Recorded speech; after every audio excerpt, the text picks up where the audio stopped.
I am Carolyn Stuff. Along with my co-author Sam Von Gillen, we are excited to present this video abstract for our article, Fostering Multimodal Analyses of Video Games, Reflective Writing in the Middle School. You might ask, why video game analysis? We respond, why not? Why is nearly every other major form of media included in ELA analysis activities except for video games, which are one of the most important forms of media for many of today's students, including students who are disengaged and disillusioned with a more traditional ELA curriculum. The learning potential with video games has been well documented, and scholars continue to provide support for the use of video games in education. My co-author and I find it exciting to investigate the use of such a popular media, one that today's middle school and high school students regularly engage with by choice, and to consider not only how students learn from video games, but also ways for educators to use video games as texts in their classrooms. The purpose of this study was to consider ways middle school students engage in analysis of video games as a multimodal text. New information that readers may encounter in our paper includes an application of the GRAD, Gamer Response and Decision-Making framework, as part of literacy instruction, as well as insight regarding the ways that middle school students interpret and comprehend multimodal symbols as part of their decision-making during video gameplay. Students relied on cues from multimodal input to make sense of the game world. For this study, students played video games during ELA instructional time. We had 6th and 7th grade students as our participants. Xbox stations were set up in 2 classrooms.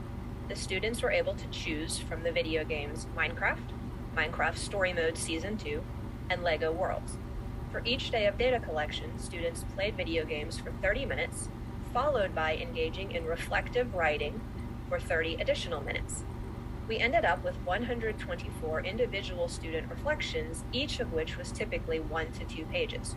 Students focused on interpretation of multimodal symbols and how they used those symbols to comprehend, learn, and make decisions during video gameplay.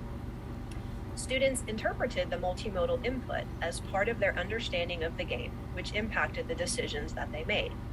Students demonstrated that certain modes of communication convey particular types of information that allow them to interpret the game world and make related decisions. For instance, an in-game map that changes as progress is made in the game can relate to decisions students make regarding where they go within the game world, the types of items they collect, and so forth. In an image such as this, you can see in the upper right-hand corner the dynamic visual of the in-game map that changes as students make progress in the game. You also see on the screen hearts indicating a health meter.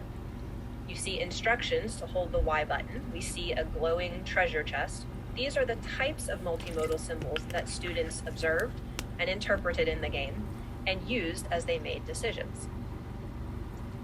We think about ways that educators can use video games as part of ELA instruction.